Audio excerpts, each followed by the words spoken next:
Hey guys, we did an awesome interview here with Morgan Housel. We spoke about the psychology of money and his new book, Same as Ever. It was a fantastic conversation. I hope you guys enjoy it. All right, so Morgan, one thing I want you to know, and I just mentioned Guy Spear to you ahead of time before we started this. There are two books. So we have a community of value investors, a community of investors on our channel, Everything Money. They subscribe to our software. Whenever they ask me what book should I read to learn value investing, I give them two. Yours is one of them, Psychology of Money. And the reason being is the more and more entrenched I get in money, the more and more I realize it has very little to do with numbers and all has to do with your approach psychologically and your approach emotionally. And your book, conveniently titled The Psychology of Money, which was, approaching 5 million copies. So obviously, Same as Ever, that is a highly touted book. I put it on the second it was notified, hey, this book is coming out like 7 months ago, I pre-ordered it on Amazon. So Mo, take it away. How old are you? I just turned 40, just a couple days ago. So, which feels like a big one. Well, happy birthday. So I look at both of these books, Same as Ever and Psychology of Money, and I think to myself, this guy's 70 years old, writing about what he's experienced in his life. We think these things, but a lot of people don't. First of all, how did you realize this and then put it on paper to the masses? I looked up your picture today because I didn't know what you looked like. I didn't know anything really about you other than I liked your books, and I was like, oh my God, this guy's young. You didn't know that? No, I had no idea. Well, I follow you on Twitter, Morgan. A 65-year-old guy that had a lot of life wisdom. Well, I mean, thank you. That means a lot. Maybe I feel like I've always kind of been an old soul. When my friends were, playing video games, I was reading Warren Buffett shareholder letters, which felt weird back then. But now looking back, maybe that's been a big part of it. I'll tell you one other thing that I think might play a role in this. I don't know if I've talked or even thought much about this, but I have the most wonderful relationship with my parents that any child could have with their parents. But I've been pretty much independent since I've been 16. I kind of moved out when I was 16 on the best terms. It was not kicked out or I'm leaving. It was, I'm ready. I'm ready to go. And I think because of that, I think I was forced to grow up really quickly. And I'm not going to say I was more mature than other people my age, but I feel like I instantly got pushed into adulthood at an age in which other people were still very much in childhood. And so I think that might be part of this. But I also think that, I've done one job for my entire career since college, which is writing about behavioral finance. I've done that since I was a junior in college. I got hired by the Motley Fool when I was still in college, and that's all I've done ever since. So because of that, even if I am 40, well, I was going to say only 40, but 40 feels like it's not a young age anymore. But it's still young. I've been, it's just all I've ever been doing. And I think if anybody does one task for 17 years, they'll gain some amount of proficiency at it. Yeah. So, what happened at 16? Why'd you say, hey, guys, I'm out? And then I assume you weren't done with high school yet when you said, I'm out. And then, if you don't mind me asking, what was going on there? You're like, yep, I'm ready to go.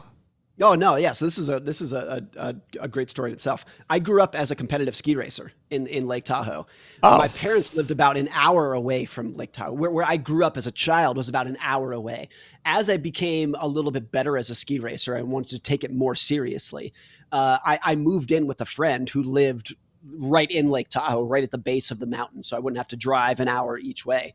And my parents were totally supportive about it. My parents were very much free spirits themselves. They met on a hippie commune in the 1970s. So they had their background, particularly for young people, was like, yeah, you want to sounds great, have fun. And they supported me financially and everything. It was not, there was no parting ways here. It was just, Morgan, we support you. We love you. We're proud of you. Go live with your friend. And of course, his family supported it too. So that was great. And I'll say because of that, I really did not go to high school. I did an independent study program that was it was designed for the juvenile delinquents who had been expelled from all the other schools. That was wow. Me. That's probably why you're successful. But myself and my friends, my other ski racing friends, did this because it let us ski 6 days a week, 10 months a year, because we effectively did not do any schooling.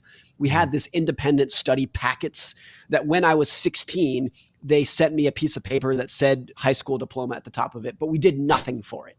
So that was it was a really unique high school experience in that sense, because it was pretty much non-existent from an educational standpoint. So what's your opinion on ski blades? Because I love ski blades, and I know, when I was in Tahoe 12 or 13 years ago, and the ski lift guy said to me, did you leave your skis in the dryer? And I said, okay, hippie, time to go. So what is your opinion on ski blades? Because I still love them. I also wear a Merce. I'm fully supportive of that. I want your opinion on ski blades. I think if you use ski blades, you have to wear the Merce simultaneously. Those two things go hand in hand. I'm 100% doing that. We were talking about. I did ski blades once when I was 14. I think I used them for 2 runs, and I said, never again will I be. I love them. I love them. I absolutely. You know why? I put my earphones in. I put my hands behind. My fiance says, my fiance is older than me, so she always jokes and says, you walk around, she says either I'm 13 years old or I'm 80 years old. I'm nowhere in between. And she says, I ski the same way I walk through the mall, which is like an old Jewish man with my head down, my hands behind my back. I just like listening to my music, and I go down the mountain. And I appreciate your honesty about the ski blades. This interview is over now. No, I'm just kidding. You know how we were talking about... If you're having fun doing it, more power to you. I love it. Different maturity levels at 40 years old, you and Paul. Yes. Well, I'm 42, so I'm much older, much wiser. So you said you're reading Buffett. So do you consider yourself a value investor? Yeah. What's your investing process? I definitely did early on when I was late teen, early mid 20s, kind of the early part of my investing career, whether it was in interest or my profession. I was definitely a dyed-in-the-wool value investor stock picker. Mm-hmm. And very much in the Ben Graham, Warren Buffett fold, buy cheap stocks, concentrated portfolio. I'm very much not that now. Okay. I've been pretty open. I dollar cost average into index funds. Yeah, I love it. Yeah. But still, because I think Buffett holds a dear place in my heart just because he is what got me interested in investing. Without him, I would not be in this industry or be a writer at all. And I think that I don't think I realized that until about a year ago when I was talking to my wife about it. And it was like, why am I so obsessed with Buffett if I'm not even a stock picker anymore? What is it? And I think it's because without him, I would be doing some other completely different career. So I think he'll always have a place in my heart because of that, even if I don't follow that style of investing anymore myself. So do your hippie communist parents hate you for your capitalist ideas now? When they were telling you to go to Lake Tahoe, were you guys in the middle of a bong pass around and you're like, Mom, Dad, I'm going to Tahoe. And they're like, right on, son, right on. My parents have such an interesting background. They met on a hippie commune. They were back in the 70s. And then they had their 30 years of professionalism. My dad was a doctor. My mom was a nurse. My dad had short cropped hair, and he wore polo shirts and whatnot. Wow. And then when they retired a couple years ago, the hippie came roaring right back. and now my dad has a long gray ponytail, comes roaring right back. So they had their 30 years of like acting. Yeah, that is great. As a professionals, but now it's right back. But that's interesting. The house that they live in is so amazing. It's fully independent. They have solar and a windmill and well, and they grow about 2/3 of the food that they eat. They've been vegetarians for 50 years, and 2/3 of what they eat, they grow in their own garden. Not because it's efficient, just because they love doing it. Okay. Wow. Interesting. That's incredible. What kind of physician is your father? Both of our fathers are physicians. Yeah, and I have something interesting to say after that. Yeah, he was an ER doctor for about 25 years, and then in his last 5 years, he did primary care in a clinic. Yeah. So you said your dad, he's reverting back to his hippie ways. My dad has been reverting back. He's from Egypt, and he's reverting back to his Egyptian ways. He's like very much. That never leaves our parents. He was professional and now he's into like cooking falafel and stuff, which he's never done. I'm like, you're like reverting back to what you missed for the 35 year period right there. I actually think it's pretty endearing that who they were in their core came right back. Yeah. I don't think they would say that they were acting for 30 years. I Right. think during those years when they were raising 3 kids and had their profession, they wanted to be that and look like that and dress like that. That's what they wanted to be. But once they didn't need to be that anymore, they were like, oh, actually my soul is to be this. And like, I have so much admiration for that, for just accepting who you are and embracing it. That is awesome. So with Same as Ever, was this kind of like it's not different, it's different this time kind of idea? It's like this fighting of the 4 most dangerous words of investing. It was kind of like from the general standpoint, what was besides obviously your publisher saying, hey, Morgan, we're selling a crap ton of Psychology of Money. We need to get a new book out. What's it going to be about? Like, what were other ideas you had for the book? Or was this always like, I knew after Psychology of Money, or even beforehand, this was what I was going to write next? How did that come about? Yeah, I'll tell you the origin stories of both books. The origin story of Psychology of Money was from a blog post that I wrote in 2018 called Psychology of Money. Yep. That was the genesis of that book. The genesis of Same as Ever was a blog post I wrote in 2019 called 5 Lessons from History, which was the working title for this book. Oh. And the reason we didn't go with it is because I'm not a historian. I'm also not a psychologist for Psychology of Money, but I didn't want to pigeonhole it too much into this is a history book, because it's really not. It's a book about behavior that happens to be from history, but technically everything is from history. And so, but that was the origin of, and so both of those blog posts performed very well. So after I wrote them, it was like, oh, this is an idea that people will latch onto. And I have some ability to write about these topics. And I don't, it's weird to say that a single sentence pushed me to write this book, but years ago, I came across this quote from Voltaire where he said, "History never repeats itself, but man always does." And it was one of those light bulb quotes where I think when I read it, I like dropped my pen and just sat there stunned of like, yes, that's the big thing, because I'm a big reader of history, and I don't think I had ever like verbalized this to myself or thought of it, but I'm always stunned when reading history, when you read a passage from something that was 100 years ago or 1,000 years ago, and you think to yourself, that's exactly how it works today. Nothing's changed. Yeah. Nothing's changed. Yeah. And then there was one specific moment. There's a really good book called The Great Depression, A Diary, which is a diary written by a guy named Benjamin Roth in the 1930s during the Great Depression. He was a bankruptcy attorney in Youngstown, Ohio, and he just kept a very detailed diary. That's where Tim's from. Right. That's where our CEO Tim's from. He just kept a very detailed diary about what was happening in the Depression. And since he was a bankruptcy attorney, he had a very interesting perch in which to view it. And his son published this diary in 2010. And it is inadvertently, I think, the greatest economics book ever written. Wow. About his observations. But during the reading of that book, he writes an entry in 1932, which in hindsight was the bottom of the Depression. And I was reading it and I thought to myself, if you change the dates on this from 1932 to 2008, every single word fits in. Yeah. And then this was the lightning moment. 2 pages later, Benjamin Roth writes, if you change the dates from 1932 to 1894. Oh my gosh. Exactly the same. Word, and that was one between the Voltaire quote and then reading that, I was like, that's it. Behavior never ever changes. And so that's when, and like I've never been a forecaster, because I think nobody can do it in investing. Right. Nobody can forecast what the market's going to do next. But I've always been really interested on, well, let's study the behaviors that never change, knowing that those will be part of our future, regardless of what is going to change in the future. Yeah, that's incredible. Go ahead. So how'd you come up with these 23 topics, basically? I mean, and the interesting thing is, though, like, I look at it like a music album. You're going to come up with 23 chapters. There's 13 to 15 songs on an album. I don't like a couple of them. It didn't seem like you cheapened out on any of them. They were actually all really well done, good examples for all of them. So how did you pick these 23? Did you have more than that and narrow it down, or was this it?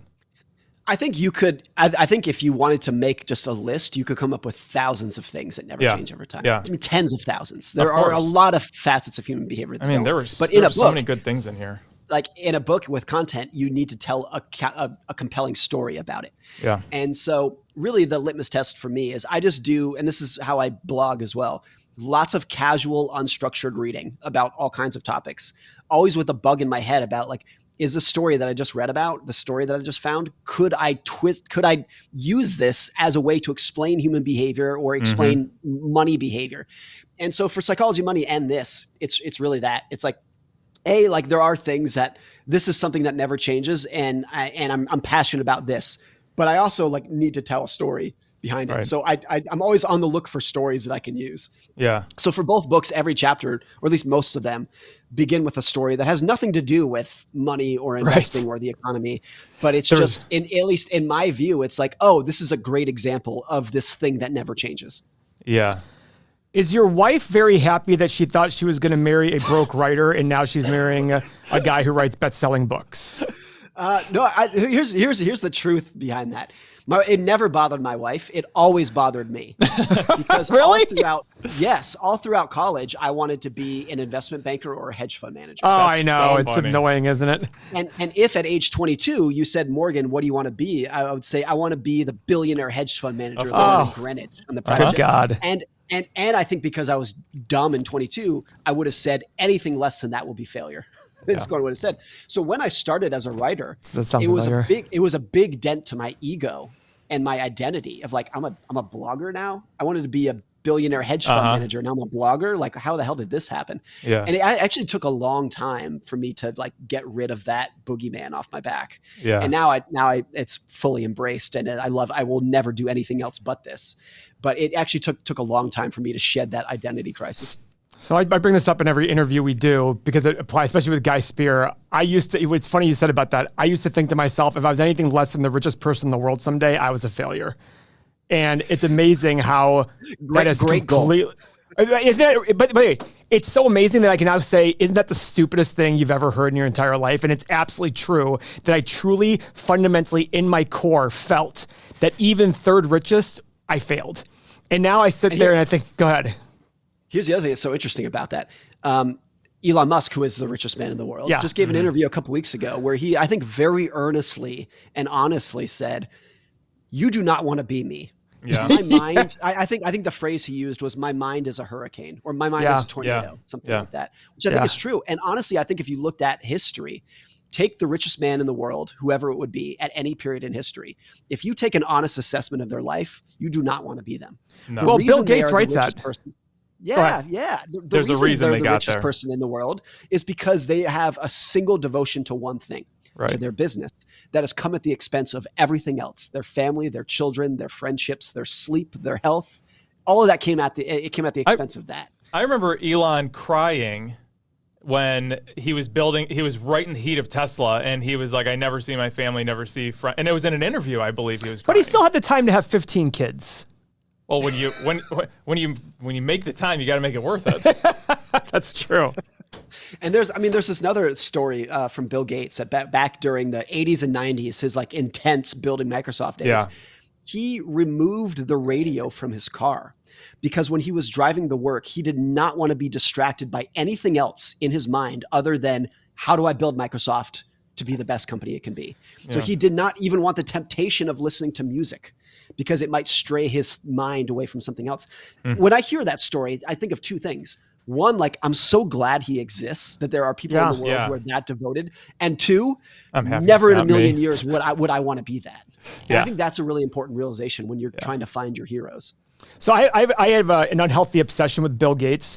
And so, but now it's become more of I like the person he's become. And in an interview 4 or 5 years ago, they said to him, "Hey, what's it like being the richest person in the world?" He goes, It sucks. He goes, "Listen, there are benefits to it, but I wouldn't choose. If I had the choice again, I wouldn't do it." And then he said also, the Bill Gates of his 20s and 30s would be embarrassed by the Bill Gates today, even though Bill Gates today is a much happier and more. And you look at his kids, and I'm not saying I don't know anything direct about his kids, but I will say this: I once found his son on Instagram, and it had like 900 followers, and I requested him, and he rejected it immediately. Like, literally, and I thought to myself, that's great. Like, here's a kid of essentially the richest person in the world from 2000 until 2018 or something along those lines. And, I look at that thinking, but it's amazing that I think to myself now, if 20-year-old Paul heard what 42-year-old Paul was saying, I'd be like, "You loser." And now I think to myself, God, 20-year-old Paul was so misguided. Like, come on, give me a break. So it sounds very much like what you went through at 22, 23, saying, I've got to be a hedge fund guy, got to be an investment banker. I was devastated when I didn't get an investment banking job out of college, like literally devastated. Yeah, no, same. And here's the other end of that.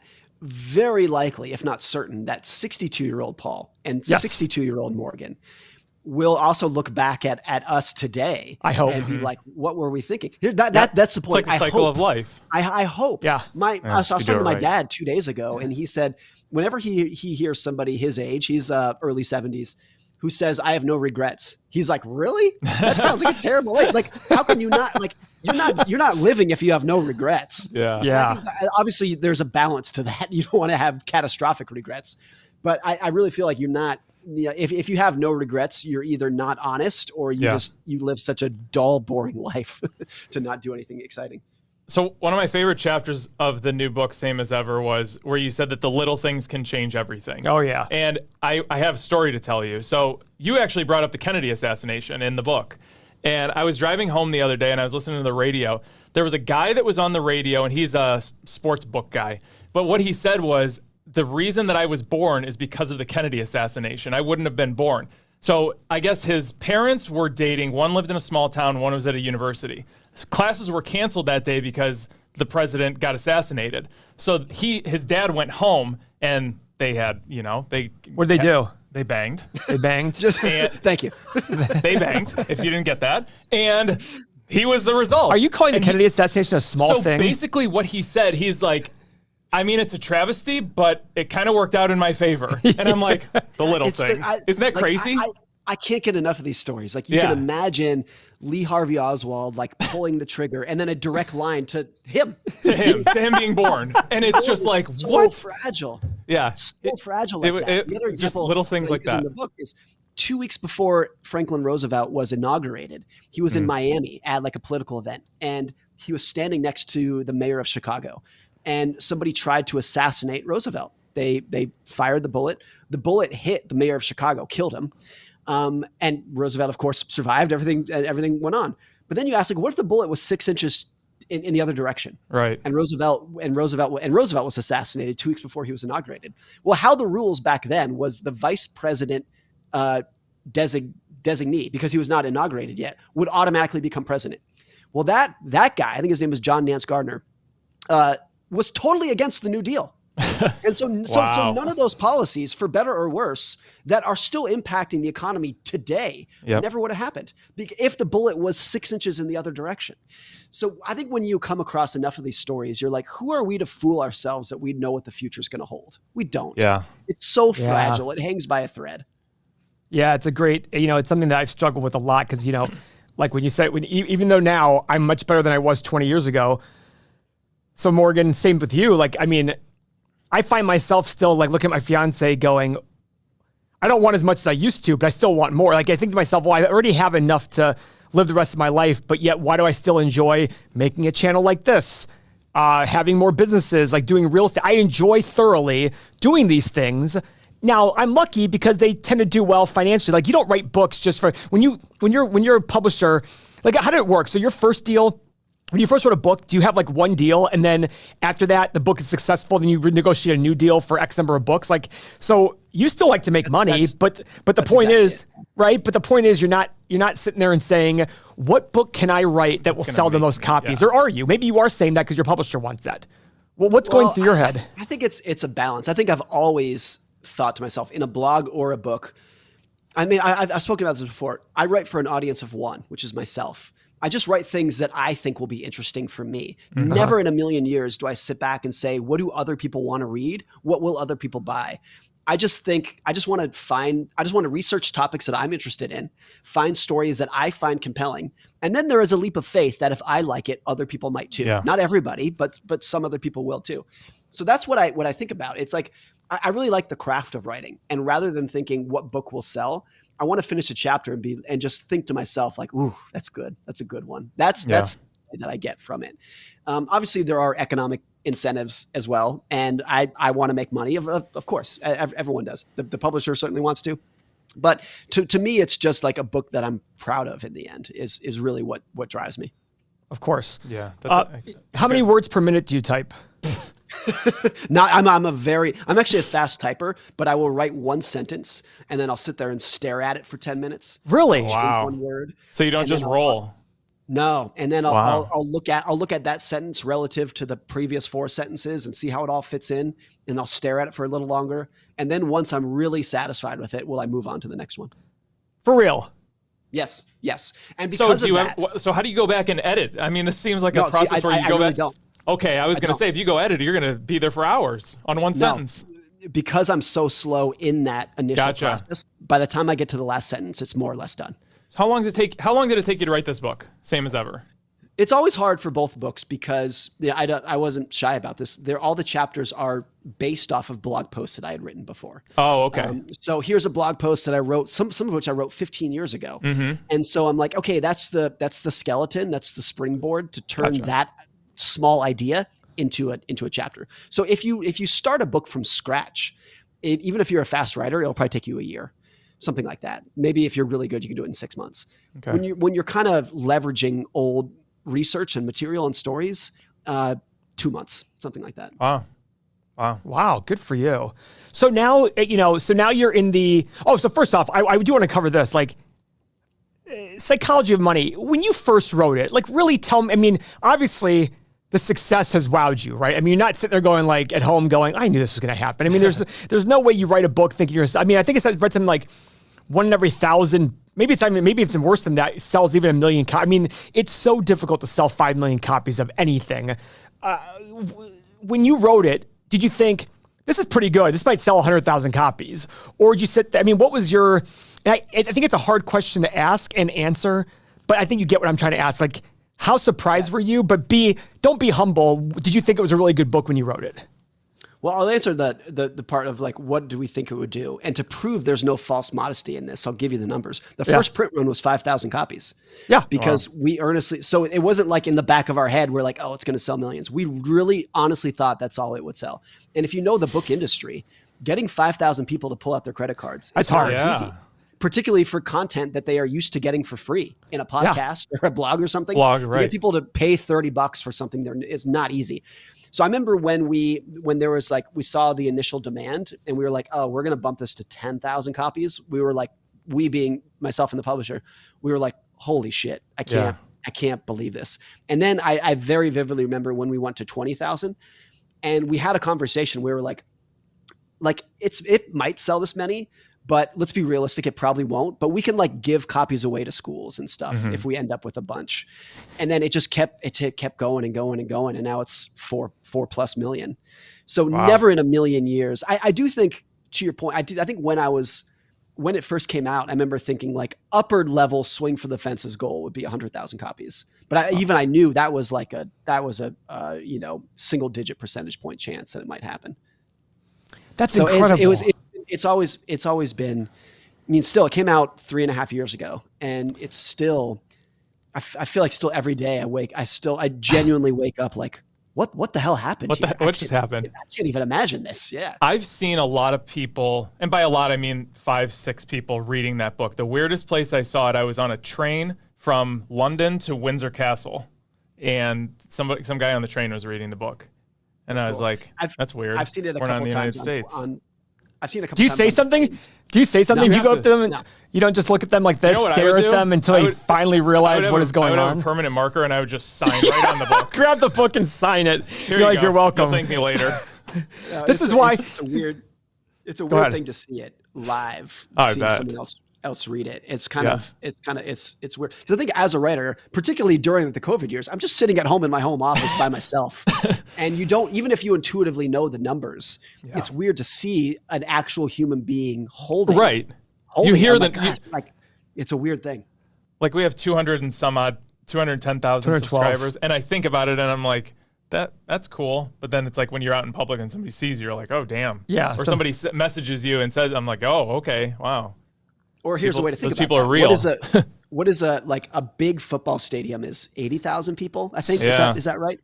So think of, 3 or 4 of those, and that's your subscriber base. And when you contextualize it like that, it's like, wow. That's amazing. So it's amazing. I was just at Dallas Stadium on Thanksgiving for the Dallas Cowboys game. And I texted our group and said, I wonder how many people in the stadium have watched our channel. And it's not a matter of it is nice to be recognized. I've only been recognized a few times, but I look at that thinking to myself like, okay, we're growing and we are providing something. But like you said, it's so much easier to get somebody on YouTube to watch you than it is to get somebody to say, hey, you have to pay $30. I'm going to pay money for this. Yeah.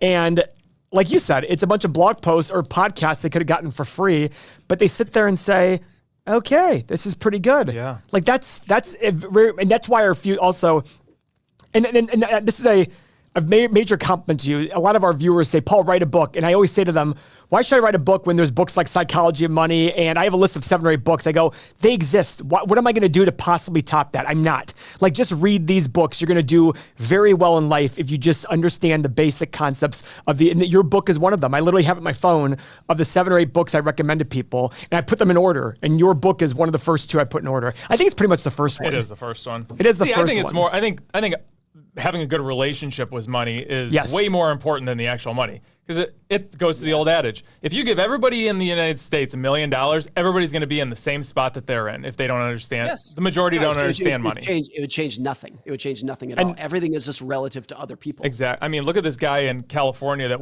he won the $1 billion, and he's out there buying $175 million homes, $50 million homes. Like, what the hell are you doing? So I mean, one of the most shocking stories about this, and there is some mental illness that played a role in this. This is not necessarily a funny story, but when I was in college, I lived in Orange County, and there was a homeless man who was crossing in the crosswalk and got hit by a police car. It was the police car's fault. He sued the city or the county, or whatever, and I think he got $500,000. Yeah. But for a homeless guy, like completely and utterly life-changing. He used every penny and he went and bought a diamond encrusted watch. Yeah. True story. That was of course stolen from him in due time. And it's so tragic because he was mentally ill, and it's like he could have changed his life. But I think that's a very extreme example of a lot of people's relationship with money. It's like even if you gave people the money, it's just like if your relationship with money is of a certain way, it's not going to do anything for you. I just saw a guy on Instagram. He won $30,000 in the lottery, and he spent $20,000 on a watch. And it's like, okay, and it was, from the story I was reading, it was life-changing money for him. It could have been used for something else. He didn't have 20 to blow. So that would be I will fund this book, because I've always thought to myself, when I get to a certain level where I just don't care, I've always thought I want to give 50 people $100,000 who are like middle class or lower middle class people, and do like a long-term test of 10 or 20 years and see what happens. But you talk about the money. So your book comes up in conversation with my fiance a lot. So my fiance and I, and I talk about this all very openly. We have a couples counselor. We started from day one. We believe in therapy. I'm a very big believer, advocate of therapy. And when my fiance and I first started dating, I said, listen, we're going to be serious. We got to see a couples counselor. She agreed. So I got the couples counselor, your book, Psychology of Money. And I said, listen, I want you to read this book because it's very important, because my fiance and I, Lisa, we view money very different because of the way in which we had money. And I tried to get her to read your book. So instead of getting her to read it, because she doesn't like money topics, I read it out loud to her at night. I literally read one chapter at night. But one of the things I said to Lisa first off was, how do you view money? Because I remember you something along those lines in your book of like, I want to understand what your view and concept of money. And it literally, she was like, oh, I've never thought about that. But such a simple question like that. And she never thought like, what do you view money as versus like we talk about, I used to view money as a status symbol of my success. Now I view money as still element of that, but it used to be like this. And now it's more like it's a resource for me to be able to do whatever I want and have more, more time, but tranquility in life. Like saying, before as my income go up, I'd say, cool, look at all the things I can buy. Now, literally, as my income goes up, I go, man, imagine all the awesome trips we're going to take now that are going to be with a family and friends that we can now do. And I'm not saying to pat myself in the back, but that whole concept of your relationship with money, when did you really realize that was that's it? I mean, that was really the foundation of your book about the relationship with money. I think I've always had what is my relationship with money?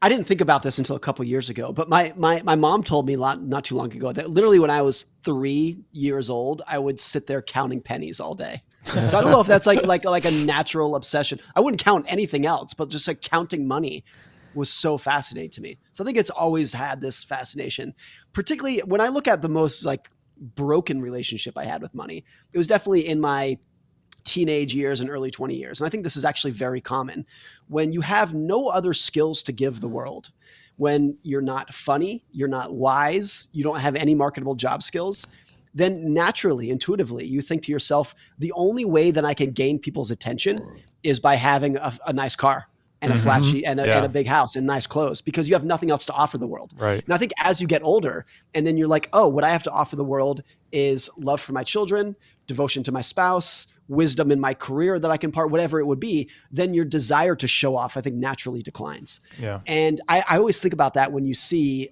an older, a grown adult who is still as materialistically flashy as a 19-year-old would be. This is not black and white. I'm sure there's exceptions to this, but sometimes I think like, is it true that person just has nothing else to offer the world except look at my car? That's the only thing that they can gain respect and admiration for, because they can't gain it through their humor, their wisdom, their love, whatever it is. And so that was my relationship with money early on. Definitely, I think this is very common too. As soon as I had kids, then any sort of egotistical sense of money instantly evaporated. And it was like, I want money so I can raise a good family and give my kids the best opportunity and a stable home, et cetera, et cetera. Mm-hmm. And I would say post Psychology of Money, it's true. I mean, this is like a lot of what was written in the book too. And same as ever too, is I just want independence. And similar to you, I just want to use it as a tool to do whatever I want to do, whatever that is. Even if what I want to do is wake up and work and keep writing, I want to do it on my own terms without anyone telling me what to do, when to do it, how to do it, with whom to do it with. And I always that say you have is the option to say no to anything you want to. Yeah.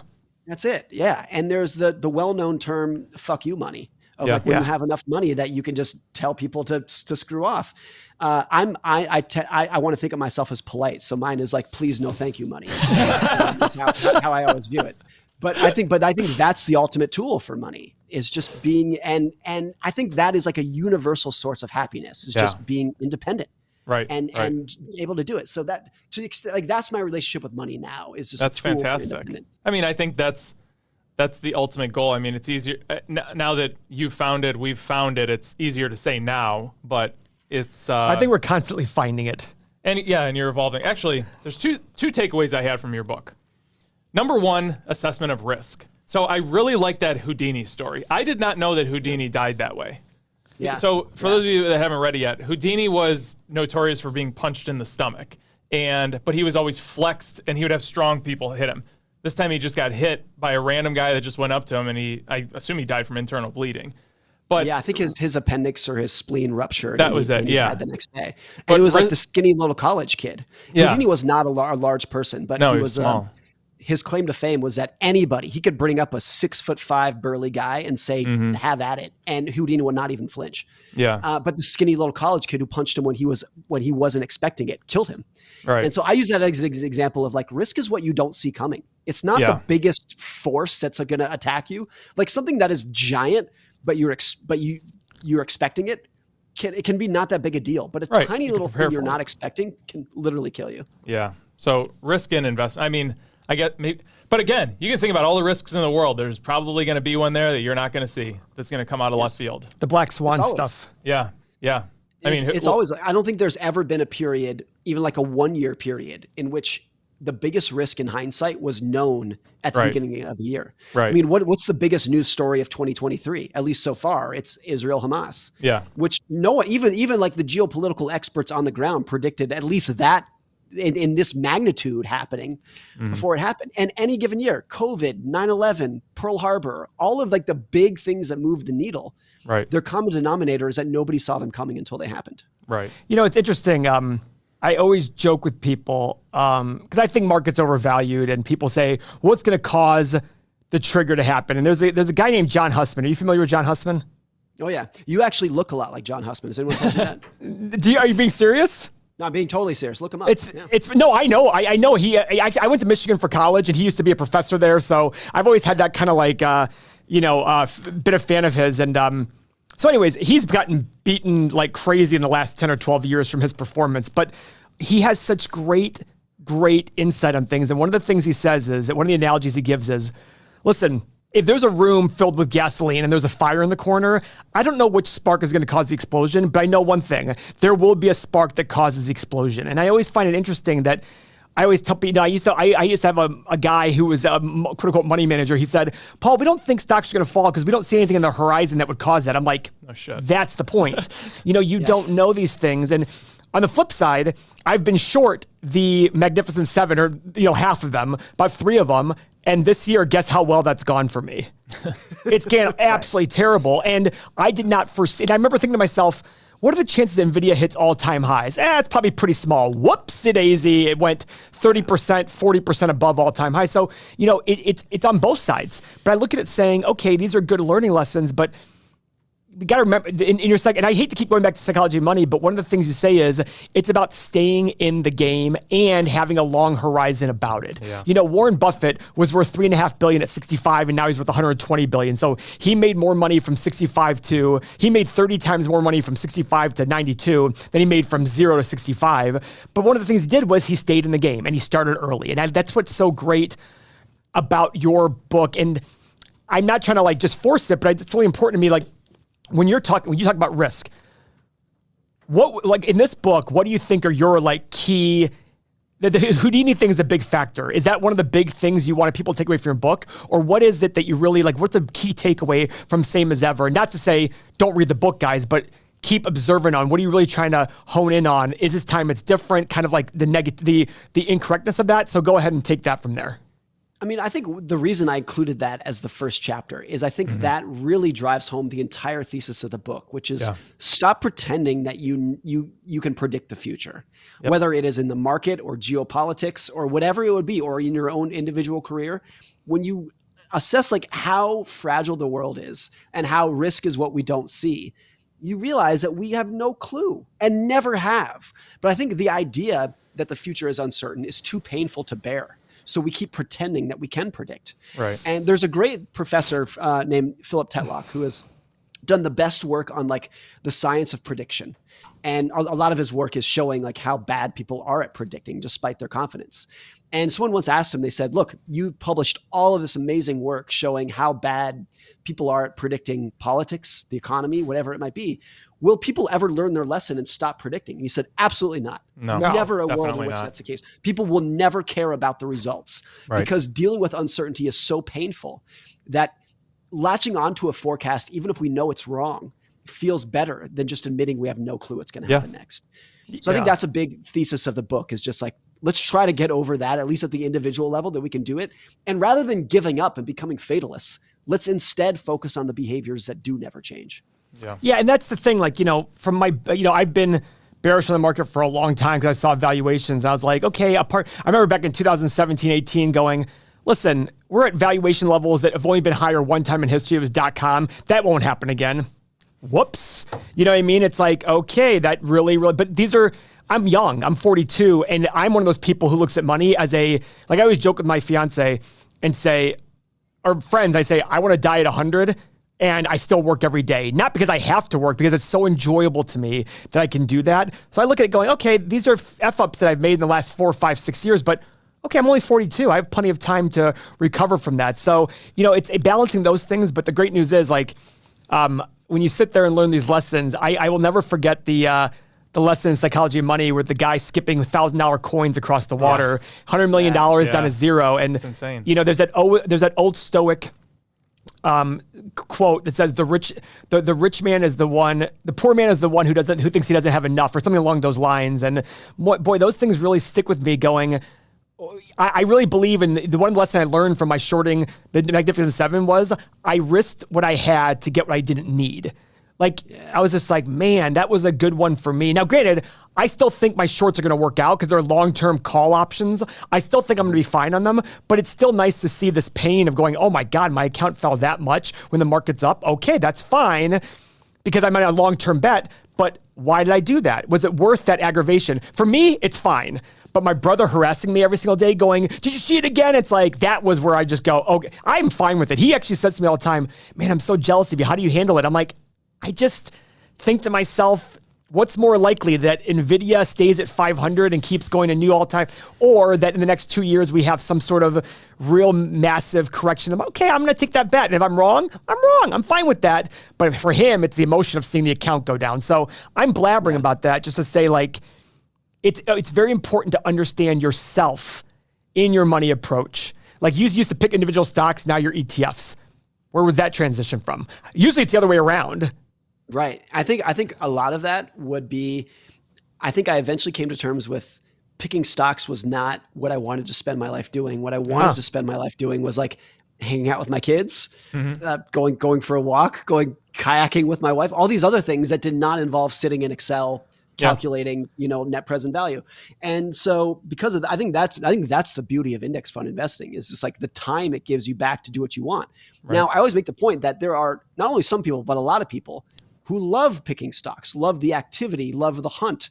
And for them, it's the right thing to do. Yes. And so there's even if I invest like this, I will never say other people who do it differently are wrong. I just think it's a different personality. You have to go out of your way to figure out what you want, what the life that you want is. And a lot of people who, if they tried to invest like me, could not look themselves in the mirror in the morning. And if I invested like you, I wouldn't be able to sleep at night. So rather than saying I'm right, you're wrong, let's just be like, look, does it work for you? Is it meeting your goals? Like, great, we're all set here. Have at it. Argue about. Yeah.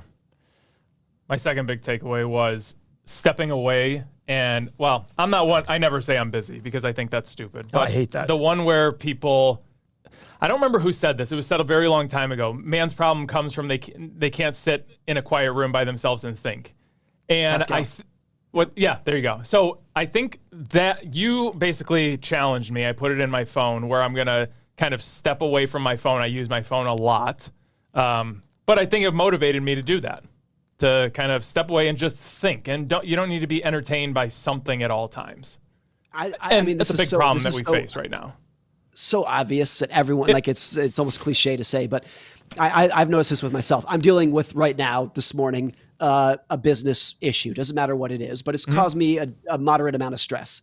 And I noticed that if I just go for a walk for 20 minutes and leave my phone at home, my stress level falls 80%. Yeah. It's amazing what just a little time away from your phone, right, like waiting for this person to respond to my email. If you just just detach for 20 minutes, you realize that that's the source of the stress, is the constant activity of thinking about it, dwelling about it, checking your email, et cetera, et cetera. Mm-hmm. And so that's a big, and I imagine that we are more stressed out today because we have constant access to email, phone, text, that in a previous era where you were just waiting for the mail, when you're waiting for the mail to be delivered, there was no point in dwelling on it if you know the mail's not going to come till tomorrow. Yeah. Whereas today we're just a constant chain of stress and anxiety. And you said it's obvious. I think actually something great about the book, actually Psychology of Money too, is it's everything we already know. Yeah. You didn't uncover anything genius. You just put it into word format, and it's it's a good reminder to go back and just remember these things, because when you're caught up in the vortex of life, you don't think about these things.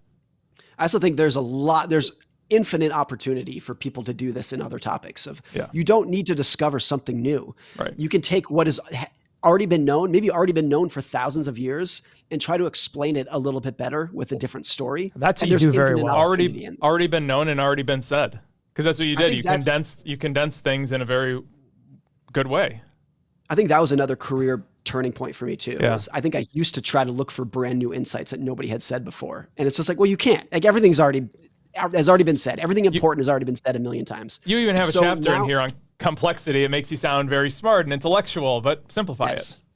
But actually, the other chapter from Same as Ever is best story wins. Mm-hmm, not the new idea, not the best idea, not the right answer. The person who tells a good story is who captures people's attention. Yeah. Nowhere is that more obvious in politics, where you can have somebody who has disastrous ideas, disastrous policy, but if they say what people want to hear, people will line up for that person all day long. They've been doing this forever. It's always been the case. Mm-hmm. And both sides think it's the opposite. And it's not going to change either.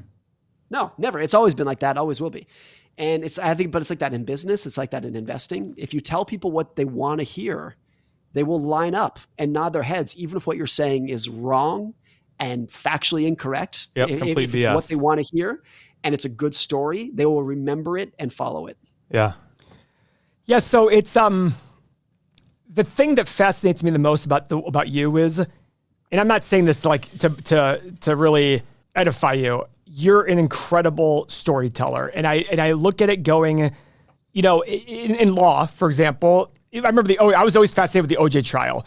And then it came out with the FX series and it said, the better story will win. The story that people believe the most will win. And it's that's no different. One of the things I did in the channel that was not good at the beginning was I was all about the numbers. And guys, if you present value this and you look at this, then it started to be okay, I started to talk about investing as a relationship thing. Because I look at all of money as a like it's the same way as your wife or your spouse.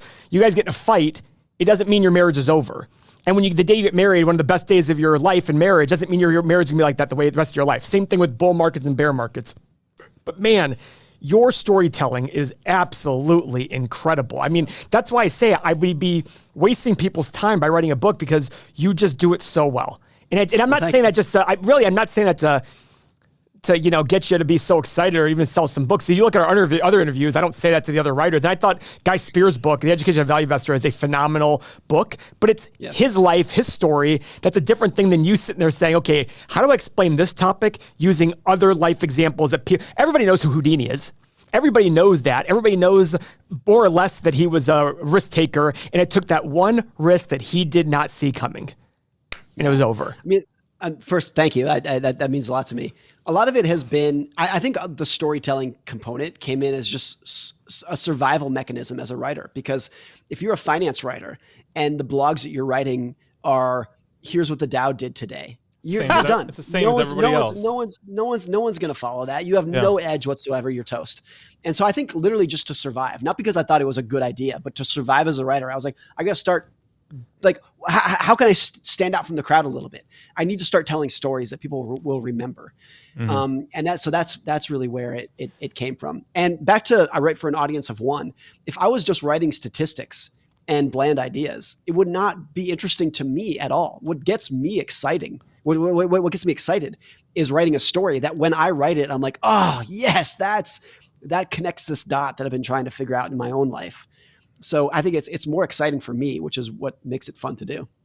Yeah, I think the when you were talking about the story, it immediately made me think back to 2020, 2021, when everybody was IPOing, and those stories were amazing. SPACs. I mean, I think there were 986 SPACs that year, or in 2020. Those are great stories, but how many of them don't exist anymore?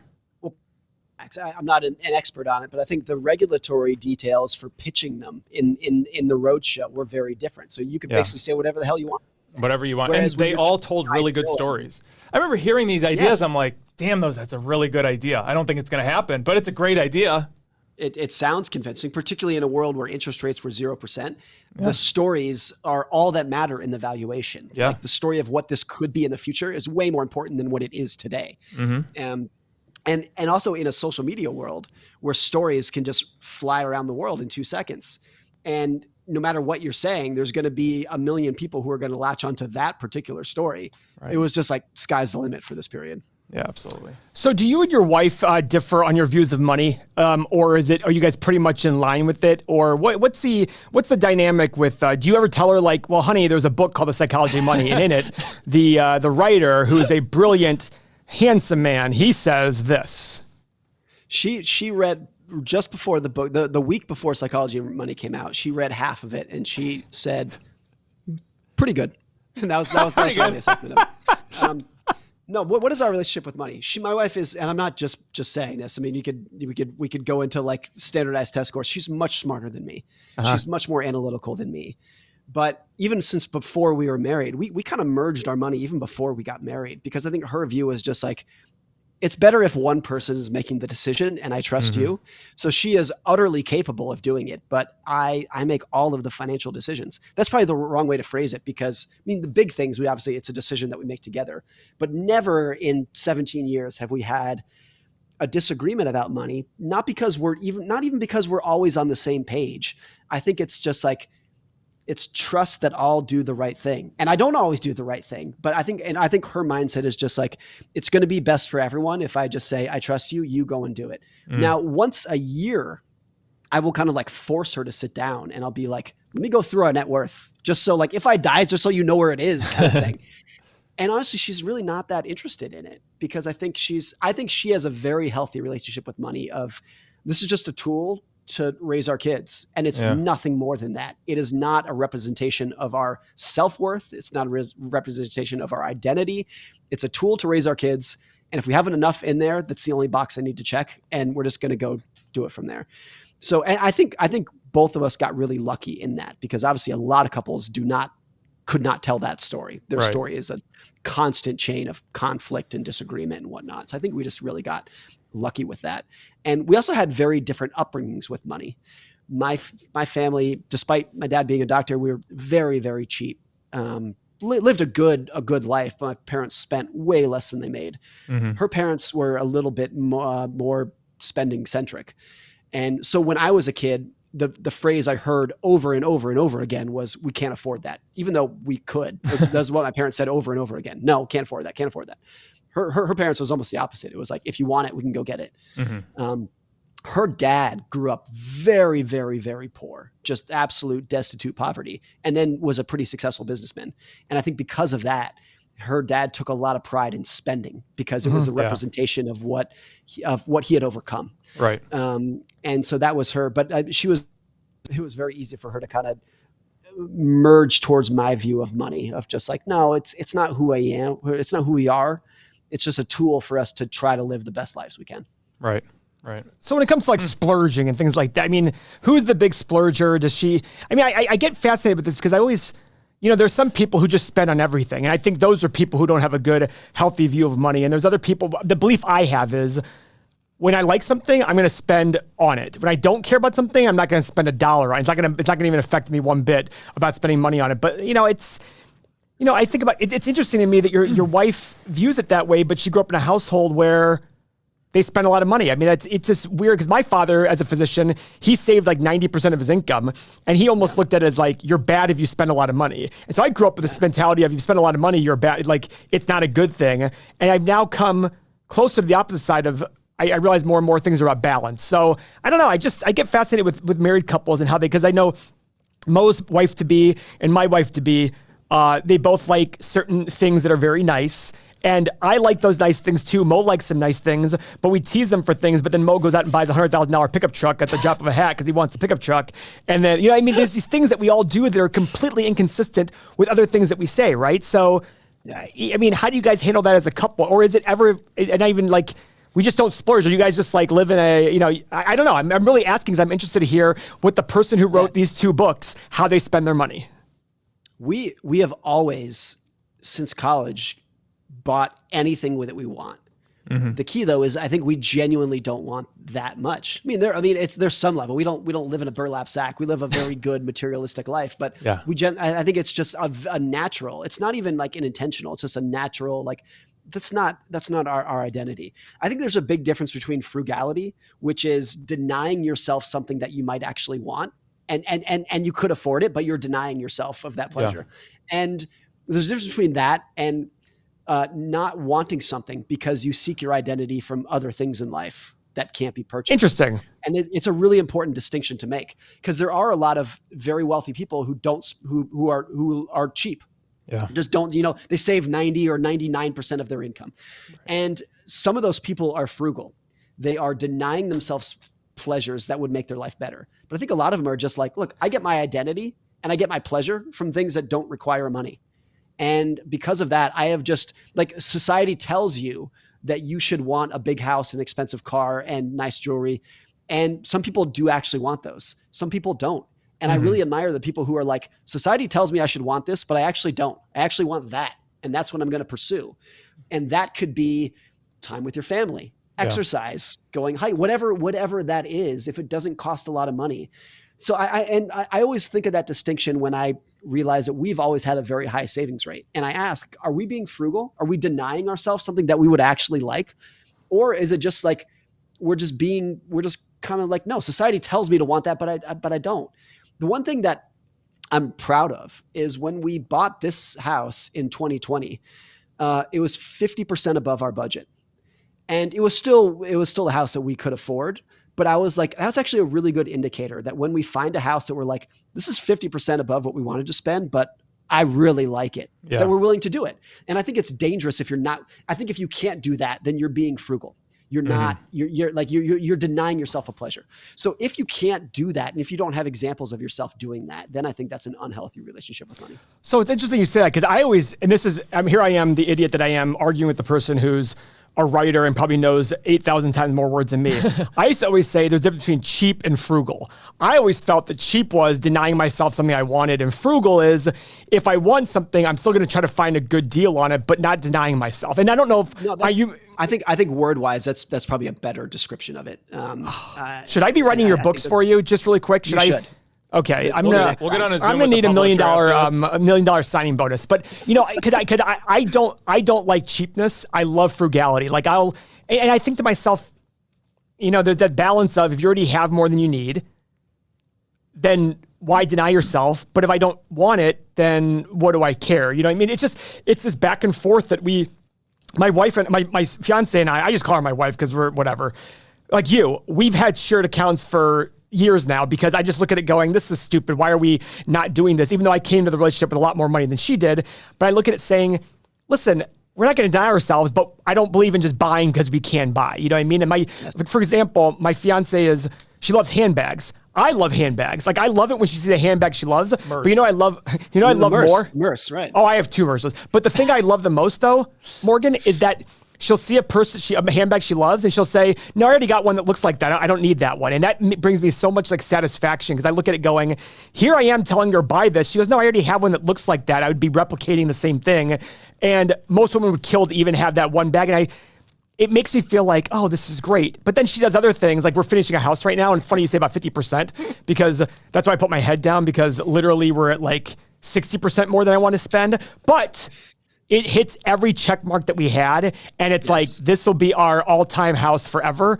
And what do I care if I die with X amount of dollars more by saving the $1 million or whatever it would have been if I got the cheaper house? Like, no, I'm just going to do this, right?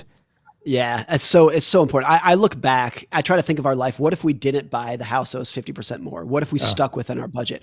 Well, I imagine what we would have done is we would have lived there for a year and then you would have moved to this one. Yeah. So I look at it as one of the best decisions that we made. Even if at the time it was like, man, 50% more. Like this seems like a Where do you live? Seattle. Oh, nice. Oh, That's I knew cheap. that. I used to live on Mercer Island. Great. We're just outside of Bellevue. Yeah. Oh, that's excellent. Just right down the road. So I think it's important. The other thing is my wife and I have tried on occasion. We've done this for a long time of like, let's experiment. Let's buy this expensive thing, regardless of what it is. And because see, like maybe we will enjoy it.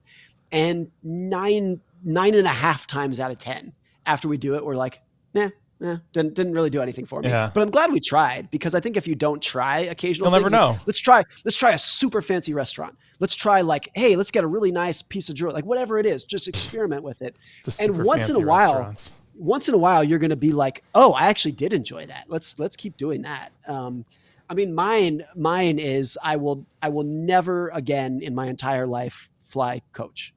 A lot of people think that first class is an utter waste of money. To me, it's worth every single cent.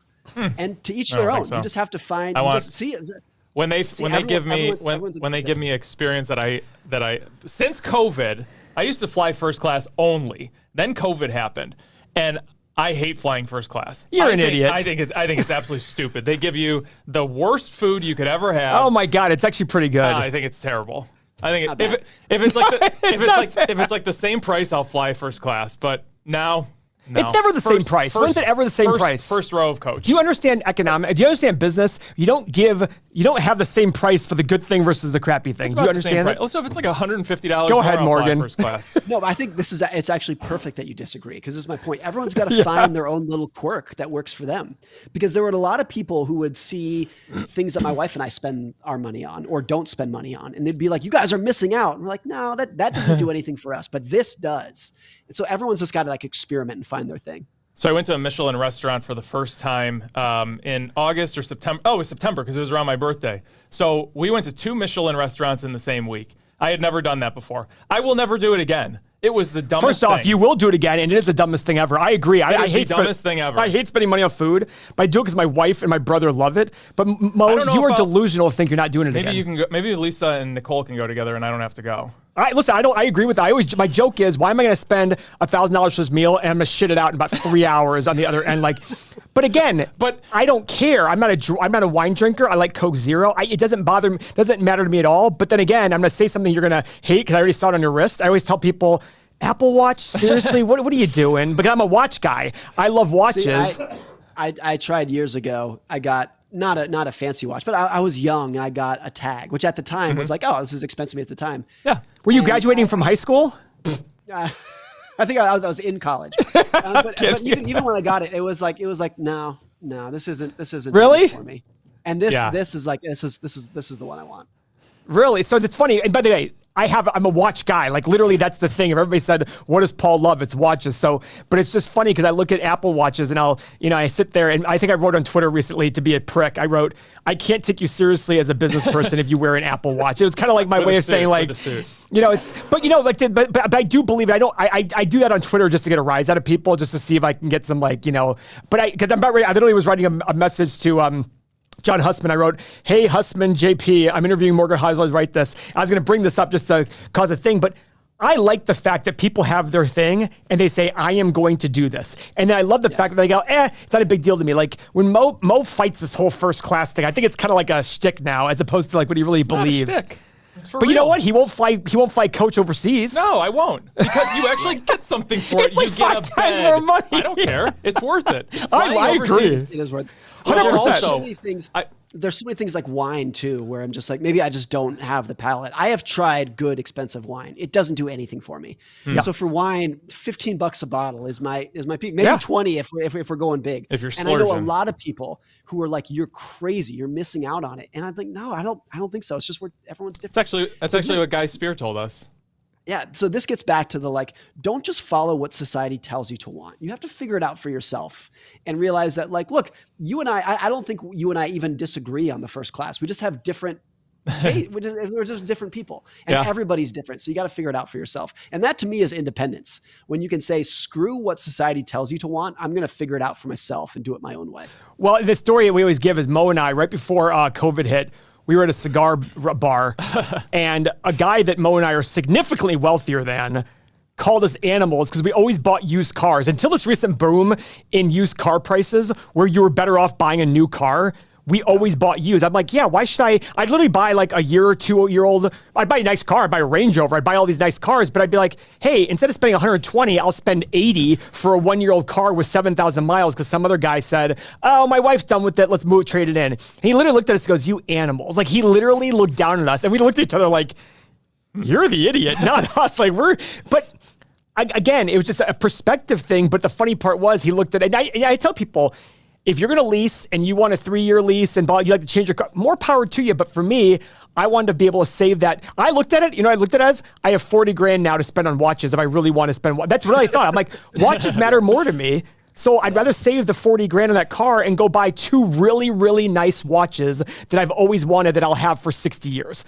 That to me was an allocation of money that I'm like, that makes sense. See, we've always bought new cars. Mm-hmm. And we pay cash for them. Neither of which is I know that's the wrong thing to do. I have no justification for that financially. I think what I like, and this is the same for homes, is just the sense of ownership. It's my car. Yeah. It's not anyone else. It's my car. And if something happens to me, like no one's going to take that car away from my wife and kids. And we've always gotten it new. I don't know why. Maybe I like the new car smell. What it is? It's a good smell.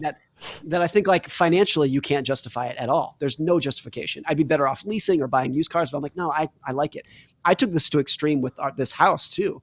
My wife, this is an area she thought I was crazy, but I insisted on it being a brand new house. That we're the first people to move into it. Mm-hmm. And I think it was just like, no, I want this to be my house, not somebody's second's house. That's going to smell like them. I want this to be mine. But that's somebody else's butt cheeks on my toilet. I love it. It's mine. I want it to be brand new. But I think that too is I think most people would not agree with that view. But I keep getting back to this. It's you got to figure it out what your thing is, and everyone's thing is different.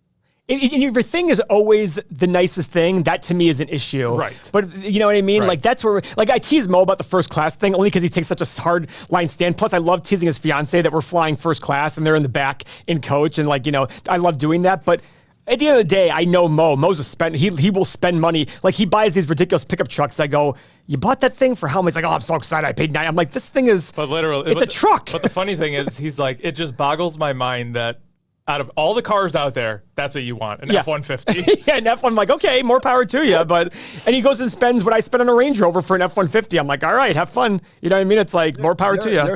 There's some really nice F-150s. I'd be willing They're to say really nice. a high-end F-150 is nicer than an entry-level Range Rover. I think that's probably true. Well, entry level like Range Rover Velar, of course, Morgan, of course. Even okay. Let's say like the full-size Range Rover. No. To the highest end F-150, it's probably close. Thank you. That's not true. The comfort level. I'm with you, Morgan. Of course you are. Man, that's this is so important that I think, whenever I used to teach at my high school for 8 years, I taught just for fun, for free, because I just like teaching. But it was amazing to me how they all viewed money. And I went to a private high school, and I used to always hear their views on money. And I go, the vast majority of them, Morgan, are going to stay the same. Like, they're not going to change, because even adults I meet, we're all like, even me, like if somebody from the outside in looked at me, they'd say, oh, you superficial materialistic prick, but behind closed doors, the conversations that my wife to be and I have about money, it's like, and family and all these things, it's like, it used to be a big struggle for me. And as time went on, like a true emotional struggle, when I started to really change my views on money, Morgan, I'm not kidding when I say I'd start crying, going, this is not what I used to believe. What is going on? Like, am I changing for the worse, for the better? Now I look at it going, oh, I was getting so much better, and I still have a long way to go. But I don't know if you had that kind of emotional change with money, because like you said, when you said that stuff about being an investment banker and being a billionaire, I just looked over at my crew and, does it sound familiar? And I literally whispered, sound familiar, because that was me. And I'm like, I don't know. Did you have this emotional like turnaround? I literally was crying. Like, I literally cry almost daily. Like, what am I doing? Am I superficial? Am I materialistic? Am I going to become this? I used to think to myself, am I going to become this lazy, non-motivated person? I don't know if there was any like sharp moment. I think there was a lot of like internal embarrassment that I had in the early years that I'm not becoming what I thought I would become. And it was like a midlife crisis when I was 22 kind of thing of just like, I had a dream to become X, but now I'm here. But I think the other thing is I graduated college in 2008, a little bit later than most people my age. And so that was the peak of the financial crisis. Mm-hmm. So if you were a finance major, an economics major in 2008, if you had any job, you embraced it with both hands and you did not complain about what that job was. So even if I was doing something that I didn't want to be doing, I was grateful to have a paycheck, even if I was a writer when I wanted to become a banker or whatever it would be. But the other thing is, like, I think a lot of people, money is such a universal yardstick for success across all cultures, for everybody, that, if you very few people attach their identity to their taste in music or their taste in food. If you said Mexican's the best food, and I said, no, Italian is, both, we'd be like, okay, like moving on. Like, all right. That's what I like. But when people are like, you should buy a Range Rover. And I'm like, no, I like a Toyota. We'll argue about it. And we'll be like, like you're attacking me in a way that you would never do with food or music. And I think it's because money can very easily become part of your identity because it's a yardstick of measuring other people. And it's very easy. Like, even if you don't explicitly do this, it's very easy for people to be like, you make X dollars and you make Y dollars, so you're better. Yeah. You're a better person. Even if that's complete nonsense, it's a very easy measurement stick. And that's why when people's relationship with money changes as years, it can be like, it can be jarring to your identity in a way that few other things are like that in life. Ted Turner said it. Life is a game, money is how we keep score. That was my high school quote. Yeah. That was my yearbook quote. I have that up in my studio. That was my year. To this day, my father will say to me, like, what happened to the guy who wrote "Life is a game, money is how you keep score"? Because that was my yearbook quote senior year of high school in 1999. And it's funny, I got that. Remember when you walked in my house and you were like, "That was my yearbook quote"? I had the same thought. I like that quote. What's your thought? Do you like that quote? I think it's No, it's terrible. It's a bad quote, but I still think it's a good. I still think it's a good quote. But here's the deal. It's not true. But why is it a good quote? Be true, but it is a good quote. Well, here's the thing. I think it should not be true, but it is. It's definitely true. Like, it's sad that it's true, but it is true. Mm-hmm. But I think just recognizing that it should not be the case, that like there's this great thing from Buffett where he says, write your obituary and then live your life to fulfill according to that. And he makes his point, and it was like, what do you want your obituary to say? Well, for most people, you would want it to say, he was a good father, a good spouse, a good citizen. He was nice. He was helpful. Almost nobody in that situation would say his house was 10,000 square feet. Yeah. He owned 7 cars, because you intuitively know none of that matters. Right. You intuitively know what actually matters, that you actually aspire in life, are these like much softer traits about being a good person. Yeah. And so that's when it's like, if you live your life as money as a scorecard, but on your deathbed, you're not going to care about any of it. That's pretty dangerous. Yeah.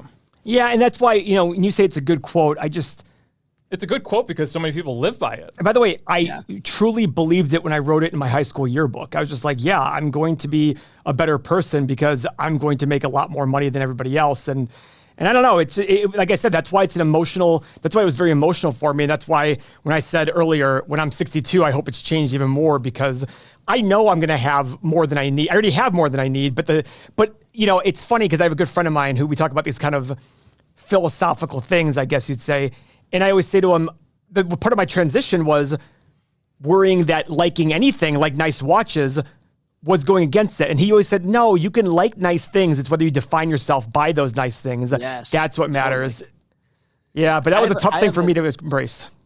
There's a friend of mine who is such a good guy. I've known him for a long time. He's just amazing guy all around. And he doesn't make that much money. And he's embarrassed around it, particularly when he's around friends who make a lot more money. And I've told him this before. I'm like, look, if you are hardworking, taking care of your family, you're a good husband, and like check those boxes, you have earned 90% of the respect that I am capable of giving you. 90%. And now if you were all those boxes and a very successful businessman, I might raise that from like 9 out of 10 to like 9.2 out of 10. It's a very marginal amount of more respect that I'd give you because you have more money. But the huge majority, and you can flip that around and say, if you were very wealthy, but you were a philandering jerk and a bad father and never helped anyone in your community, my respect for you would be 1 out of 10. Right. But I think it's because it's such a universal yardstick, it's hard to actually accept that is true. Well, do you call him peasant to his face or just behind his back? Oh, that's funny. That's good. Good. I'm glad to hear that. I don't mean that, but it's, it is. Did you see his reaction? What is wrong with me?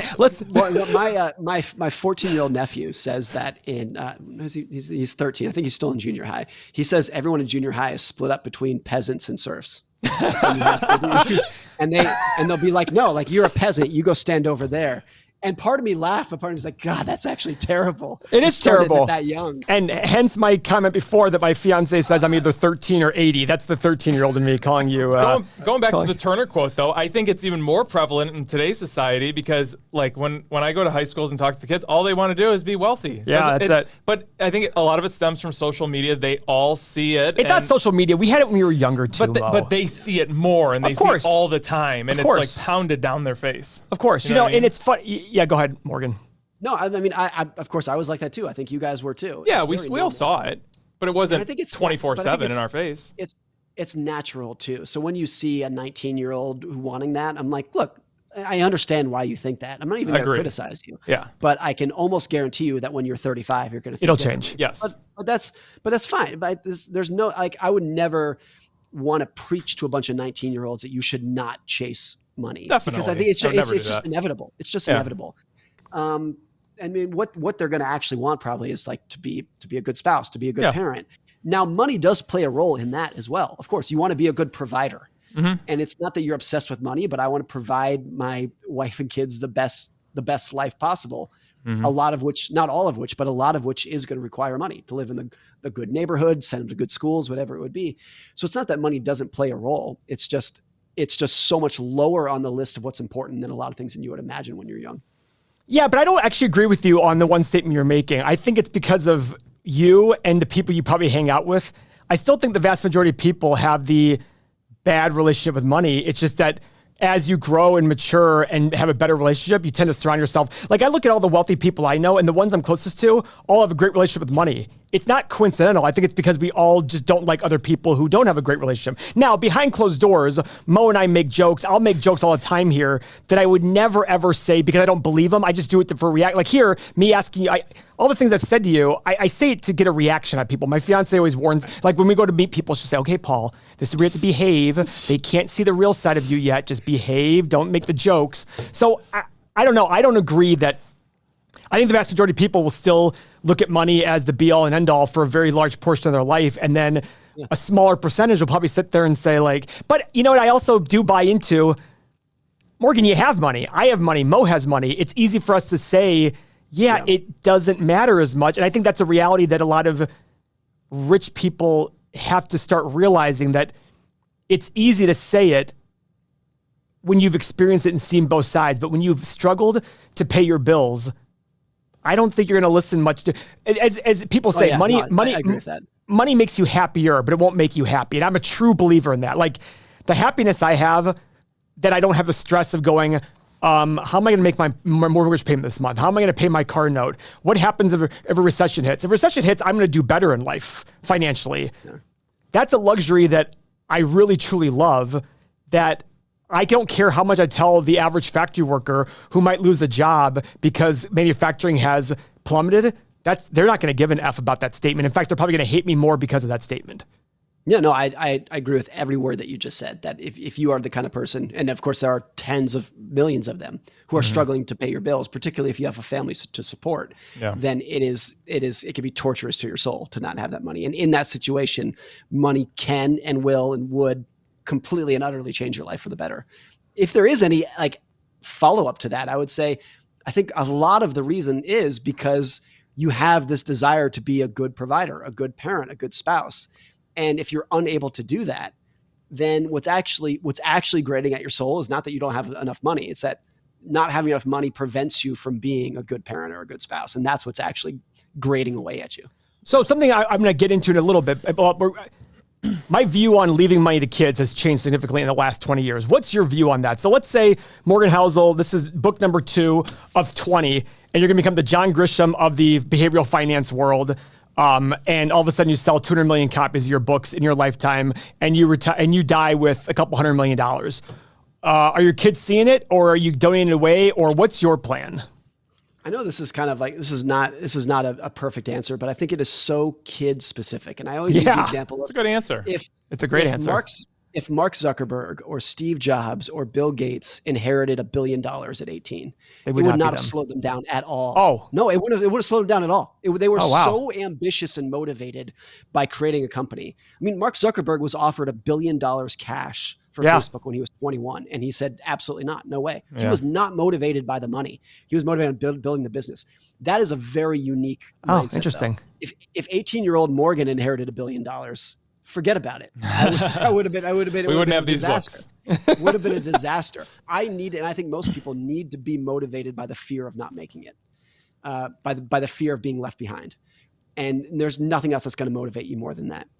Now, I spoke recently to someone who came from a very, very wealthy billionaire family, who said he actually had like the greatest take on this that I've heard, because his parents did not really deprive him of money, even as a kid or as an adult now. And he's a father now. But the reason why is because he said his parents, even though they grew up as billionaires, his parents never made money that big a deal. It was never, he said money was just like oxygen.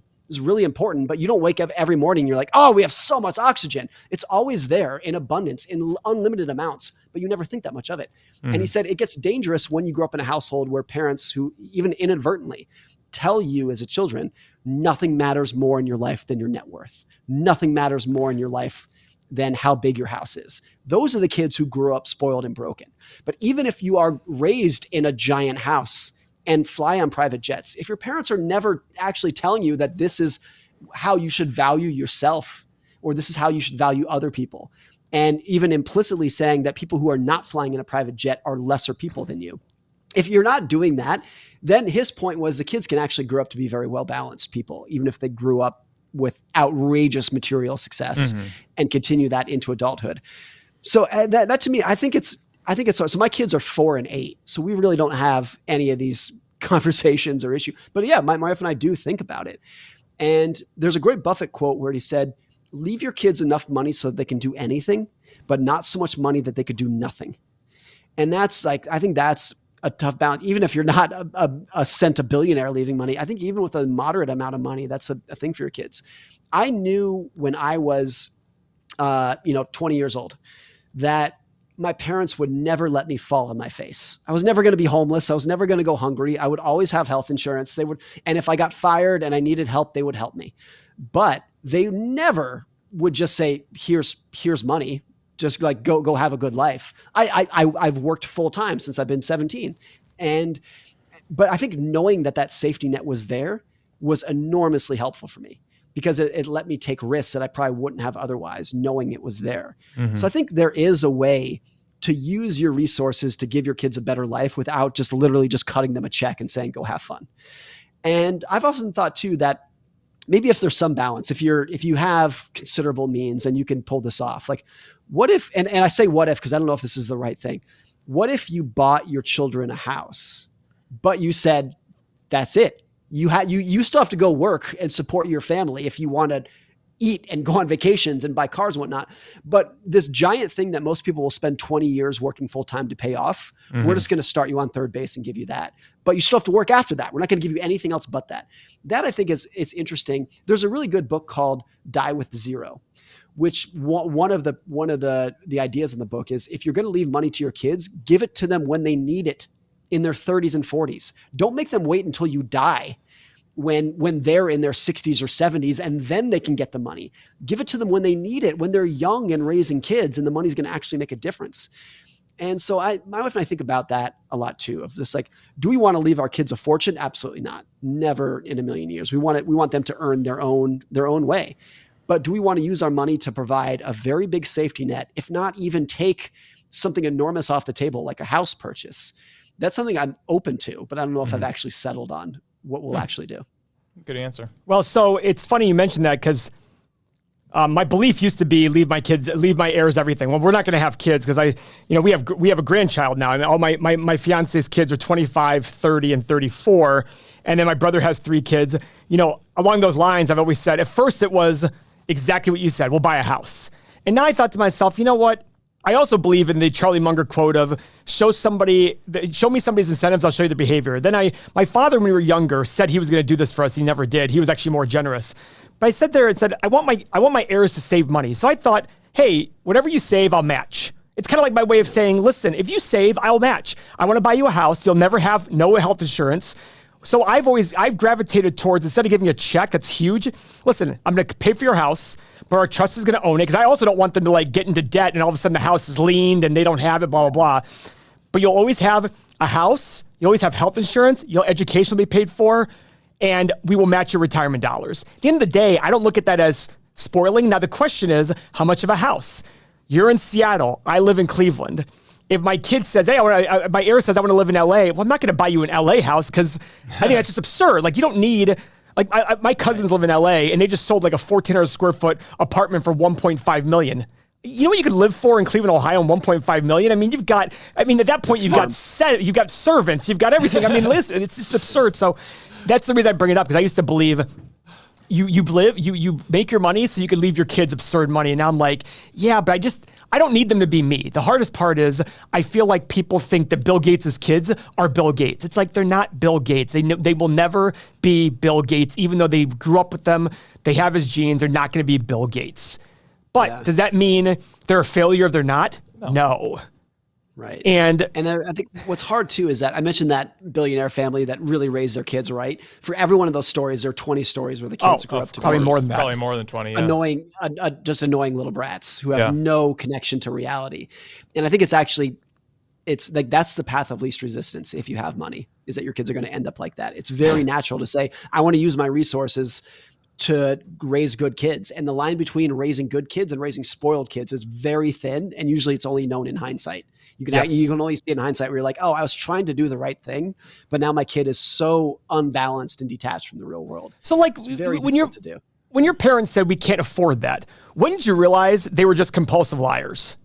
I think I was probably 17 or 18 when they started opening the door a little bit. So why? So what? Their income. So I guess for me, that's the hard part is when I think about things part of the reason I don't want to have, part of the reason, apart from my fiance wife, being a lot older than me and can't have kids anymore, part of it's also, I get worried about, hey, if we're flying private, which we don't fly private very often, but if we get to the point where we're flying private exclusively, I don't want my kids to, there's a family, a very prominent family in Ohio my brother's friends with, and there was a story about the 5-year-old kid. They had to fly commercial one time, and they got in the commercial plane. The kid says, Mom, Dad, who are all these people on our plane? Like, there's a 5-year-old saying, like, why are these people on our plane? It's like, well, it's not our plane, it's commercial. At some point, you gotta sit there and say, I want to be able to enjoy life. I like taking nice vacations with her kids and their kids' spouses, but it feels easier because it's their kids and they're already grown. And it's like, I don't feel as bad because it's like they're not 12 and I'm not just making them like terrible human beings.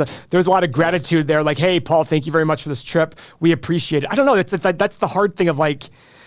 I think there's another element that my wife and I have talked about a lot about this. It's like, let's say we went out and got a Range Rover, which you brought up, and which is a great car. Like I love it and whatnot. But then let's say that in 20 years, my daughter wants to be a kindergarten teacher. And because of that, she's going to be driving a Corolla. Is she going to feel like a failure relative to what she was introduced to as a child? Yeah. And then am I doing my child a disservice by raising the bar too high? And would I be actually better off by intentionally lowering the bar? We have done that. We've talked about getting a new house, getting a new this and that. And at least some of the reason that we say no is I don't want my kids to grow up thinking that that is normal, because it's not. And that's could be used as a motivation though too.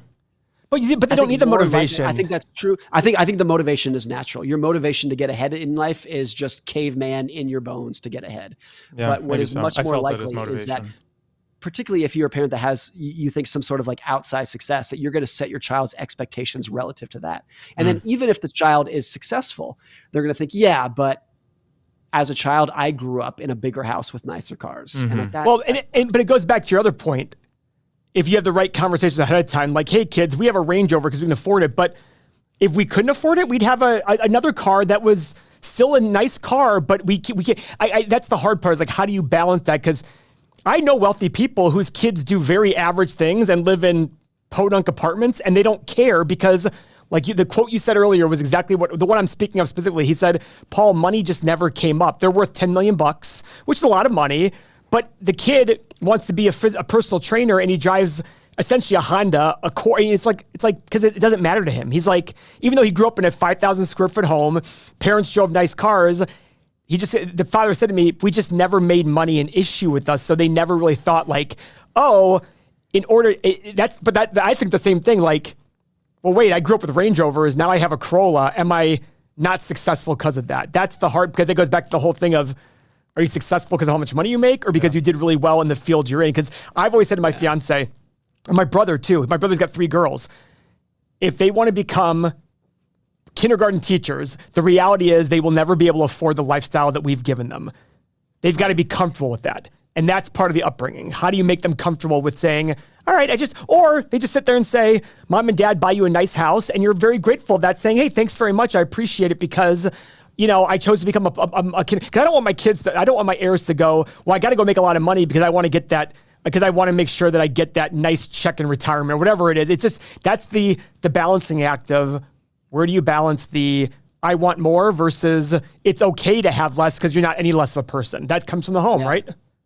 I think a lot of this too is actually not for your kids, it's for your grandkids. Because I think what everybody wants is to be able to say, I'm going to give my kids at least as good of a childhood as I had myself. Yeah. So if I raise my son and daughter to this like very high materialistic life, and then they have to raise their kids, my future grandkids, at a lower level, then my son and daughter are going to feel like they were failures as a parent, maybe.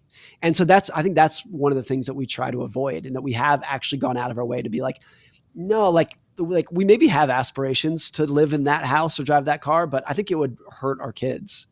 And look, I say this with humility because I don't know if that's the right thing to do. I think that's an internal debate that we have. And I might change my mind on this in the future, but that's at least probably when I think about it. I'm like, I don't know if I'm doing my kids a favor by introducing them to a lifestyle that they might not be able to maintain. Yeah. Yeah, so let's get your kids some $1,000 coins and start skipping them across the water. I have seen too. My son, who's 8, he watches Mr. Beast and whatnot, and their relationship with money I think Mr. Beast is great. I think he's honestly a good guy, but I agree. he has inflated the financial aspirations of so many kids around the world. Yes, he has. Because now my kids are just like, oh, like people just give away $100,000 to whoever can keep their hand on the car the longest. Or whatever he does. And so it's like it gives people a completely inflated sense. And if I were to tell my son, hey, the average job pays $50,000 per year, he would be like, no, that's a 10-minute challenge on Mr. Beast. That's not an annual job. Like, you would have a totally warped sense of money. It is funny to see in Mr. Beast. He, up until recently, he just lived in like a 1 or 2 bedroom apartment that was nothing special. And he goes, the reason I had to move was for security. Yeah, he said, that's what prompted me to move and buy a nice house. Yeah, I think I might be getting these numbers wrong, but I think, it's probably more now that he was spending on average $2 million per video. Yeah. And I don't know how much he was making per video, but I imagine it's a little bit over $2 million. Like it was all just reinvested back into it, which is why he's successful. He spends about $150,000 just on the title and the thumbnail. Yeah, I admire him, but I bet maybe this isn't true, but I would not be surprised if his actual personal cash net worth, like his personal expenditures are not that great. Yeah. It's funny. I have a, I don't know. This is a very, very, it's funny. Our couples counselor always jokes with me and says money is a very, important topic for Paul, but not for the typical reasons. It's almost because of the struggle that I have with money. And that's why reading your book was so like relieving almost. Cause it's this, it's this thing of saying, I used to believe I used to always joke with people and say, I used to believe I didn't live in a 50 or 100,000 square foot house, I was a failure by myself. I was fine being by myself in this huge house. And it's amazing that that's changed so much now that we have a very large home now because we bought it like mid renovation. And the conversation Lisa and I always have is, this house is too big for us. And it's nowhere close to 50,000. It's like, it's 10,000 square feet. And I look at that saying, it's relieving also to go, oh, thank God I had that mentality. But there's other things like comment I make about watches. It's like literally, an Apple, I like making jokes. But you know how kids are. If a kid hears a joke like that, that's why I have to be. I watch what I say around like my nieces and and my soon-to-be grandkids because I want to make sure that I don't want them hearing me say, peasant to anybody like as a joke or saying and then they go, well, Grandpa says that person's a peasant. So those are the things that just kind of, it is a struggle constantly for me in my head because I just always worry about these things. And then I think to myself, what's the point of me making all this money if it doesn't go to people or issues I care about? I don't know. It's a very, and like you said, I'm going to change my mind 1,000 times probably in the next 6 years. My brother asked me recently, all right, so what's your plan? I'm like, my plan as of 2023 is this. And it will probably change in 24 and 25 and 26. And I'll just pay the money to get it changed. But it is a very, very, very good problem to have that we have to think about these things, right? Yeah, no, it's great. And like, I'm sure we will change too. And I'm sure there'll even be things in both these books that in 10 years I might disagree with. Yeah. Almost certainly. I don't know what it would be, but I would almost be disappointed if in 20 years I don't disagree with some of what I've written. That'd show that I haven't learned anything. But it's also, what's the right thing to do at 25 is different than 35, 45, right. 55, 65. So it's not even you're changing your mind. You're just at a different stage in your life. You're evolving. And you're just evolving over time. But I think a lot of people struggle with that because they view changing their mind as like an indication that they were wrong before. Mm-hmm. I think that's the dangerous view. Like you're going to latch onto this worldview because letting go of it is the admission that you were wrong. Yeah. And I think it's very, very healthy I have totally different views today on money. But it's okay to be wrong. Yeah. But it's painful because especially if what you are saying was wrong was part of your identity, then it's really, really painful. That's why I cried. Yeah. And I imagine, take like an extreme example in politics. If there's someone who is like, I'm a lifelong Republican or Democrat, doesn't matter which one. And then they know in their heart that they're drifting to the other side. That is going to be so painful to let go of that because your entire life you said, I am a X. And to let go of that, anytime in your life where you say, I am a blank, it's tied to your identity. And it's very painful to let go of it. Like, remember when you said you were Republican, but you still voted for Trump because you thought he was Republican? Remember that? I'm a Trumper. Remember you thought he was Republican when he was really not? When you compare him to communism, he is. But yeah. Let's get your parents on to talk about the communist the way of life. I would love to. Hey, I got a question for you. What's next? Yeah, what's the next book? No, there is a next book. I think it's going to be called The Art of Spending Money. Psychology of Money is I love it. Heavily investing centric. Not all of it, but a lot of it was investing. The Art of Spending Money is really just awesome. I mean, it's similar to this conversation today of like, let's try to dig deep into your relationship with money. And the book is not about how to spend money, because if it was, it would be called The Science of Spending Money. Yeah. It's The Art of Spending Money, which is just like, you got to dig deep into your own soul, into your own mind, and figure it out for yourself. But here's at least an exploration of what tends to make people happy or not happy, or what money can and can't do for you. But after that, you got to figure it out for yourself. Have you started writing it yet? It's kind of like outlined. Okay. So how big does our channel have to be for me to get one of the quotes on the back of the book? And I'm just going to say, this book is the tits, Paul Gabriel. The bidding starts at about $1 million. $1 million? I just made that up, but I just made that I up. offer 10,000. But for $1 million, I will guarantee you the top spot on it. Oh, that's pretty good. I meant like, if we, let's say for example, our channel has 2.5 million subscribers when your book comes out in 1.5 years or 2 years. I imagine that would be worth quite a few sales to your channel to get us on, to get you on there. So I think I'll take the last spot. I'll take the last spot in the book. The last spot in the bottom. That's $950K for the last. I love the way you negotiate. It drops 10,000 per spot. By the way, one of the books that really changed my life was Ego's the Enemy by Ryan Holiday. So I just saw that. I didn't read the back on who was on your, but Scott Galloway's great. Ryan Holiday's great. Shane Parrish, look at that. Yeah, listen, you do a remarkable job. And yeah. I want to, I'm not one of those people who's going to say to you, write more, just write good.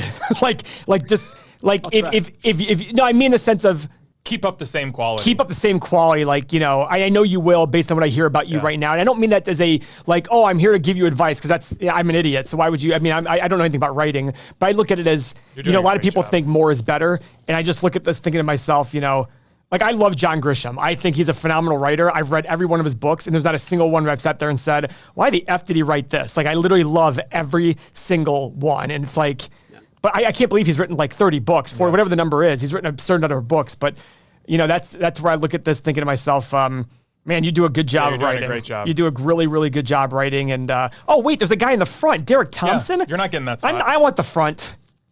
You're not getting the front. There's a price for that. We could do it. Let's talk afterwards. I'm kidding. We already spoke about your will, basically. So let's do something there. How much would it cost? How much would it cost for you to have the book written by me and then assisted by Morgan Housel? How about that one?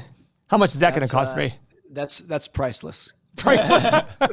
You're a good negotiator, Morgan. It was wonderful having you on the show. I am going to tweet you and John Hussman and mention that we look alike. And I don't know if he'll be feel like a compliment, but I would love to have. I once tweeted at him to get him on the show, so maybe this will get him to appear on the show with us, because I do think he's a smart man. But I think, as much as I love him, and if John ends up watching this and he gets mad about it, I think he should take more out of your book.